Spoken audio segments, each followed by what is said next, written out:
सुप्रभात। मैं हूं जगेंद्र राणा। आज की हमारी आध्यात्मिक चर्चा का विषय है शारीरिक क्रिया। शारीरिक क्रिया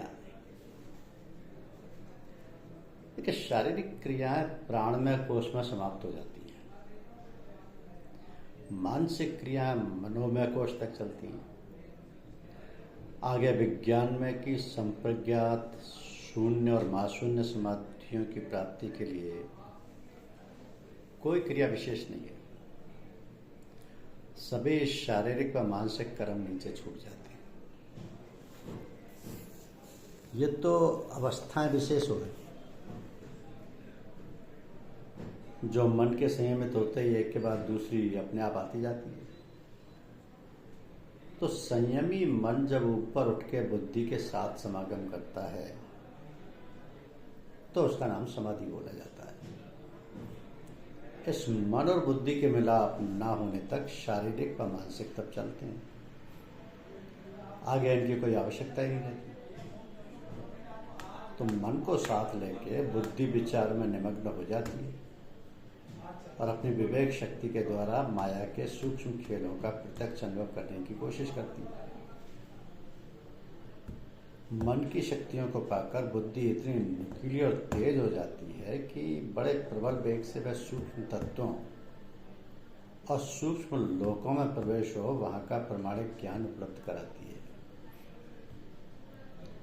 तो जब इनका असली रूप सम्मुख आ जाता है तो उसी को यथार्थ ज्ञान बोला जाता है। और यही यथार्थ ज्ञान मनुष्य को संतोष व शांति देता है। यही मोक्ष धाम तक पहुंचाता है। तो ज्ञान तीन तरीके का होता है: प्रमाण, विपर्य, विकल्प। जैसा कि महर्षि पतंजलि कहते हैं कि प्रमाण, विपर्य, विकल्प निद्रा स्मृति है। वस्तु के असली रूप का जैसा कि तैसा ज्ञान हो जाना प्रमाण कहलाता है। चीज है तो कुछ और, परंतु हम उसे दूसरे ही रूप में देख रहे हैं। जैसे कि लकड़ी का ठूंठ पड़ा है पर हमको भ्रम से वह मनुष्य जान पड़ता है। ये ऐसा झूठ ज्ञान विपर्य बोला जाता है। तीसरा विकल्प ज्ञान वो है कि जहाँ वस्तु का वजूद या अस्तित्व ही बिल्कुल ना हो मगर हमको वो चीज़ दिखाई दे और समझ में आए कि यह अमुक वस्तु है। ऐसा झूठा ज्ञान विकल्प कहा जाता है।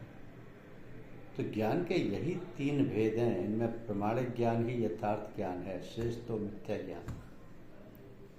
तो मिथ्या ज्ञान आवागमन में डालता है और संसार में फंसाता है, और यथार्थ ज्ञान इस भवजाल से मुक्ति देता है। तो जिस अवस्था में ऐसा यथार्थ ज्ञान मिलता है उसकी संप्रज्ञात समाधि उसको बोला जाता है। तो सविचार, निर्विचार, सविकल्प और निर्विकल्प, इसी संप्रज्ञात के चार भेद हैं। फिर पुराने संस्कार की ठोकर से जब चित्त शक्ति में क्षोभ उत्पन्न होता है तो उसे एक प्रकार की धार फूटने लगती है और वो अपने स्थान से बाहर की ओर बढ़ने लगती है। इन्हीं का नाम वृत्ति है। तो यही वृत्तियां जीवात्मा को भ्रम में डाल असली ज्ञान से वंचित करती रहती है। मनुष्य गुरु के बताए उपदेश से जब इन वृत्तियों का प्रभाव रोककर इनके केंद्र चित्त में स्थापित कर देता है तो उसी अवस्था को संयम कहते हैं। अब संयम से मन व आत्मा में शक्ति आती है। प्रकृति के अनेक गुप्त रहस्य खुलते हैं। आत्मा का साक्षात्कार होता है। योगी के लिए संयम ही ऐसा हथियार है कि जिसके प्राप्त हो जाने पर वह सभी कुछ कर सकता है। अब जितनी सिद्धियां व करामातें हैं वह संयम करके। आत्मज्ञान उपलब्ध कर लेना भी संयम के द्वारा ही होता है। बुद्धि में सूक्ष्मता व तीव्रता भी संयम से ही होती है, और जीव की अल्पज्ञता और उसके भ्रम आवरण भी संयम से ही हटते हैं। तो संयम तक की क्रिया है, आगे न कर्म की पहुंचे ना उसकी कोई जरूरत है। संयम अपने आप आगे बढ़ाता हुआ सारी अवस्थाओं का अनुभव कराता हुआ आत्मा के स्थान पर ले जाके खड़ा कर देता है। अब संयम के 4 भेद हैं।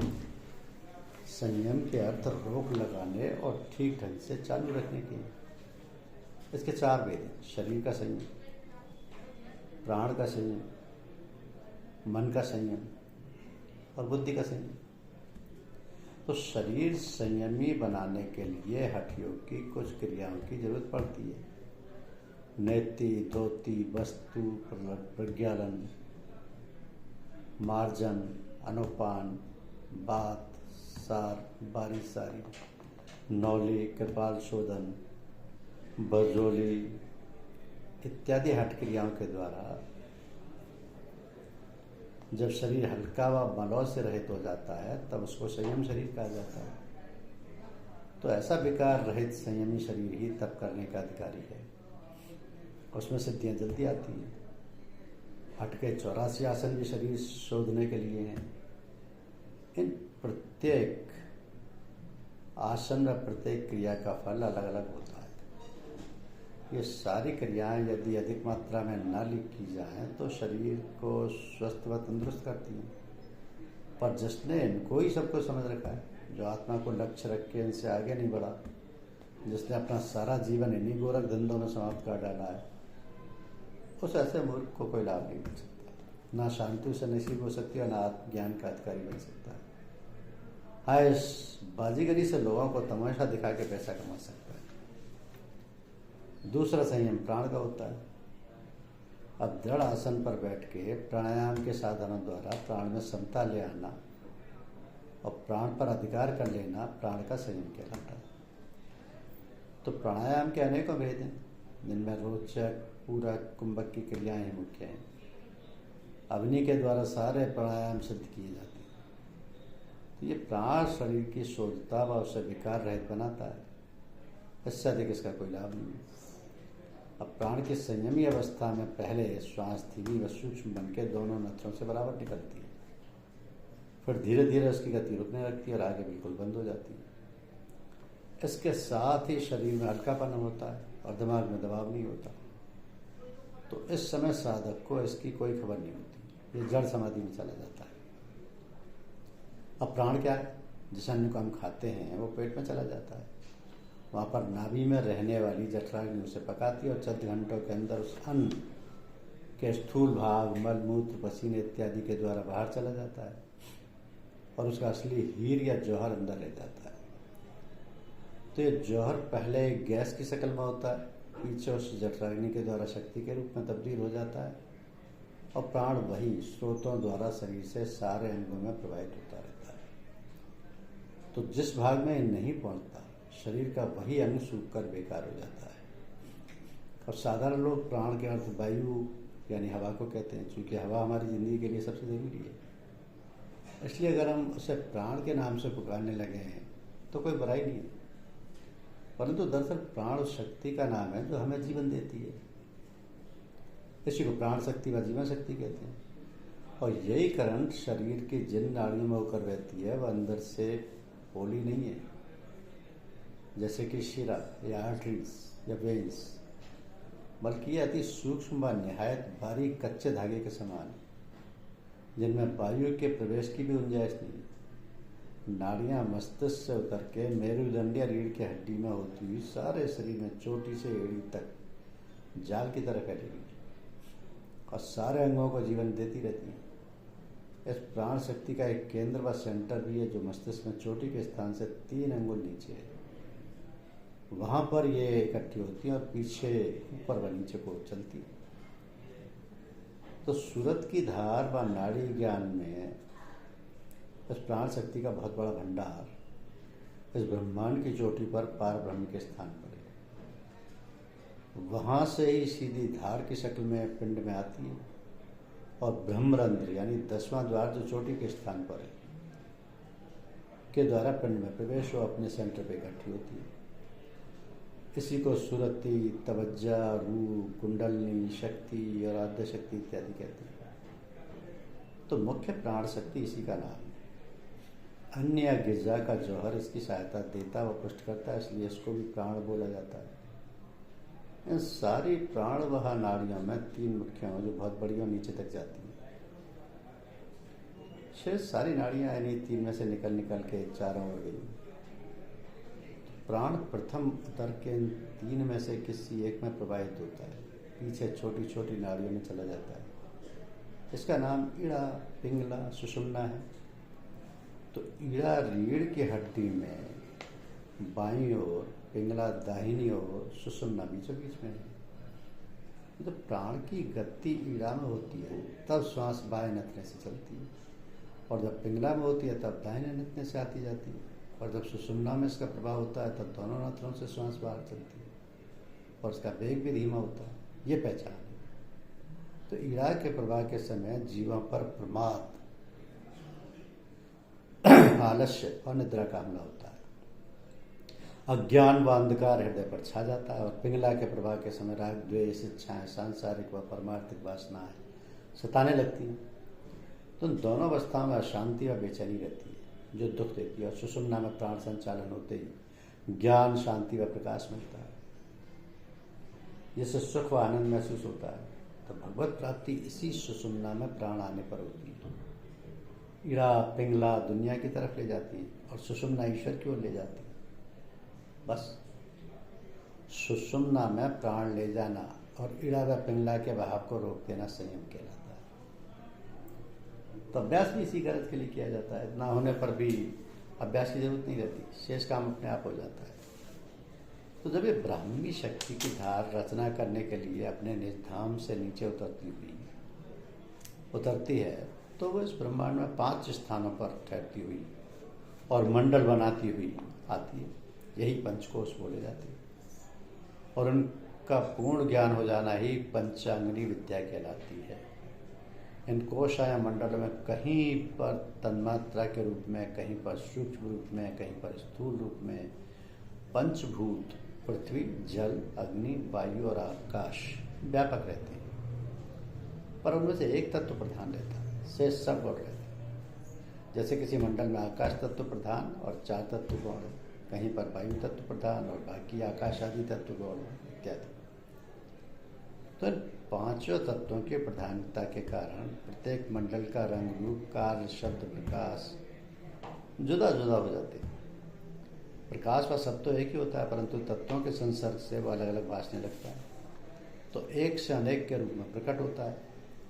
इस अनेकता को मिटाकर असल वस्तु एक पर ही अपने को ले जाना अभ्यास व साधन कहलाता है। इसी धार को योगियों की भाषा में कुंडलनी और संतों के यहाँ सुरति बोला जाता है। मुसलमान सूफी इसको रूह व तवज्जा कहते हैं। अब यही धार पलती हुई पिंड में जाती है और चोटी के स्थान से प्रवेश हो पांव तक चली जाती है। पिंड में भी ब्रह्मांड की तरह अपने 5 स्थान बनाती है। इनमें भी वही शक्ति, वही रंग रूप, वही शब्द और प्रकाश आ जाता है जैसा कि ऊपर था, परंतु वह असली था, और यह नकल व उसी का बिंब है, अक्षय। तो पद्म चक्र भी इन्हीं का नाम है। जिस समय ऊर्ध्व गति द्वारा गुरु के बताए हुए उपदेश से इस असली या नकली चक्र को अपने असल के मुकाबले या सम्मुख कर दिया जाता है, तब ये चक्र उभर के खुल जाता है और चालू हो जाता है। तो उसकी शक्तियाँ जागृत हो आर्डर में आ जाती है। इसी तरह क्रम से नीचे से चढ़ाई करते जाना और प्रत्येक चक्र को खोलते जाना योग साधन कहलाता है। तो हठ योग ने जो इन चक्रों का वर्णन लिखा है वो भी जानने वाला है, क्योंकि ये प्राण शक्ति की धार ब्रह्मांड से जब पिंड में उतरती है तो वो चोटी के स्थान से प्रभव से उसके 1 इंच नीचे अपना एक सेंटर बनाती है, पर वहां से चल के मस्तिष्क में कई स्थानों पर ठहरती हुई योगिक नाड़ियों द्वारा सारे शरीर में बहने लगती है। तो इन नाड़ियों की तादाद ऋषियों ने अलग अलग बताई, पर हठयोग इन्हें 72 लाख बतलाता है। इन सारी नाड़ियों में 3 नाड़ी मुख्य मानी जाती है, जिसका नाम है ईड़ा, पिंगला व सुषुम्ना। तो तीनों नाड़ियां मस्तिष्क के केंद्र से निकल के मेरुदंड यानी रीढ़ की हड्डी में गुथी हुई नीचे को गुदा के स्थान तक चली गई और वहां मिलकर तीनों एक ग्रंथि की शक्ल में आ गई। अब आगे इनका बहाव रुक जाता है और इनके अंदर से अनेक छोटी छोटी नाड़ियां नीचे पांवों की ओर चली जाती हैं तो जिनसे योग विद्या का कोई सरोकार नहीं, क्योंकि वो इन्हीं तीन के माता आते हैं। इन तीन पर कंट्रोल कर लेने पर ये सारा सिस्टम ही अधिकार में आ जाता है। ईड़ा का स्थान बाईं ओर है और पिंगला दाहिनी ओर होके जाती है और सुषुम्ना आती सूक्ष्म रूप से इन दोनों के बीच में है। तो गुदा के स्थान से लेकर के गले तक ये तीनों पांचों स्थानों में क्रॉस करती हैं। योगियों की भाषा में यही स्थान है कि जिसमें ये तीनों एक दूसरे को काट के निकले। पदम, चक्रमंडल और सूफी में मुकाम व दायरा बोले जाते हैं। ईड़ा बां में स्थिता भागी, पिंगला दक्षिण स्थिता, सुषुम्ना मध्य देशेतु, गांधारी नाम चक्षुषु। यानी साधारण स्थिति में प्राण का बहाव ईड़ा व पिंगला में ही रहता है। योग साधन करने पर प्राण अथवा कुंडलिनी की धार सुषुम्ना में आ जाती है। तो पिंगला में प्राण जाने पर हृदय व इंद्रियों में रजोगुणी प्रभाव उठ खड़ा होता है और ईड़ा में बहराव होने पर या ठहराव होने पर तमोगुण आच्छादित हो जाता है। पिंगला का नाम सूर्य नाड़ी और ईड़ा का नाम चंद्र नाड़ी भी है। तो जिस समय हृदय में ख्वाहिशात इच्छाओं की लड़ी लगी हो और मन उनकी पूर्ति के लिए लालायित तो जुट रहा हो, इंद्रियां कर्म में लगी हों, श्वास की धारा दाहिने नथने से चल रही हो, राग द्वेष अपने पराये का भाव मस्तिष्क में चक्कर काट रहे हो, तो ये लक्षण पिंगला में प्राण गमन करने के हैं। और जिस समय क्रोध, मोह, ज्ञान, मूर्ता, निद्रा, आलस्य, अंधकार, निष्क्रियता यानी कामना करने की इच्छा अंदर उत्पन्न हो रही हो, तो वो तामसी लक्षण है। ईड़ा में प्राण बहने की। ईड़ा में प्राण शक्ति जाते ही बाएं नथने से श्वास चलती है और पिंगला प्रकाश देती है और कर्म की ओर ले जाती है। तो ईड़ा अंधकार देती है और अकर्मण्यता में डालती है। इसलिए इनके नाम सूर्य व चंद्रमा दिए। सूर्य में प्रकाश और चंद्रमा में अंधकार है। वह सूर्य के दीप्ति से ही चमकता दिखाई देता है, चमकता दिखाई देता है। तो दोनों ही अवस्था जीव का पतन करने वाली, दुखदायी और आवागमन में घुमाने वाली है। इसलिए मुमुक्षु इनसे बचा के अपने को ले जाना चाहता है। उसकी इच्छा रहती है कि रजोगुण व तमोगुण का रास्ता छोड़ के सतपथ पर अपने को ले जाए और इस कष्टमयी दुनिया से अपना पीछा छुड़ा ले। इसके लिए वो उद्योग करता है, गुरुजनों से पूछ के अनेक क्रियाओं में जुटता है और अंत में अपनी शक्ति को सुषुम्ना में प्रवेश करके ही छोड़ता है। तो जितनी भी क्रियाएं सुषुम्ना में प्राण लाने की होती हैं, वो सब प्रारंभिक योगिक क्रियाएं कहलाती हैं। ये योग की प्रथम भूमिका है, जिसके आगे योग विद्या आरंभ होती है। तो सुषुम्ना में प्राण संचालन होते ही एक प्रकार की मदोशी पैदा होती है, जिसका नाम ही योग ने उन्मनी समाधि रखा है। उन्मनी समाधि एक आनंद की अवस्था है, जिसमें पहुँचते ही श्वास धीमी गति से बढ़ने लगती है। वो अति सूक्ष्म हो जाती है। मन में उल्लास, शरीर में आकर्षण व हल्कापन भासने लगता है। कभी कभी भिन्न भिन्न प्रकार के रंगों के प्रकाश सितारों की तरह चमकते दिखाई देते हैं। कभी बिजली का सा कौंधा आंखों के सामने आ जाता है। कभी अनाज शब्दों की ध्वनि कानों में गूंज उठती है। हृदय वासनाओं से रहित हो जाता है। यह सब सत प्रदान होने के लक्षण है। ये सतोगुण की अवस्था ही जीव को उठा के प्रभु के पास ले जाती है। उस समय हृदय कवल, जिसका मुख नीचे को था, उलट जाता है। उसकी शक्तियों का प्रभाव ऊपर को बहने लगता है। कुंडलनी शक्ति व प्राण पक्ष शक्ति ईड़ा पिंगला को छोड़ से सुषुम्ना में आ जाती है और कुंडलनी के उत्थान होते ही नीचे के स्थूल चक्र स्वयं बिना प्रयास खुल जाते हैं। उनकी शक्तियाँ जागृत हो ऑर्डर में आ जाती हैं। ये लाजमी नहीं कि अंतरीय प्रकाश व अंतरीय नाद प्रत्येक अभ्यासी को मालूम नहीं, किसी किसी के संभव नहीं होते और आने पर भी इनकी कोई कीमत नहीं शुमार की जाती, क्योंकि ये भी सूक्ष्म माया के खेल हैं। तो साधक को इनसे कोई सरोकार न रखकर आगे बढ़ते जाना चाहिए और माया के दायरे से बाहर अपने को पहुंचाना चाहिए। तब असली सत्य वस्तु का दर्शन उसे मिल पाएगा। परंतु इसके अतिरिक्त जो ये चीज़ें हैं, ये सब गुरु कृपा से संभव है। धन्यवाद।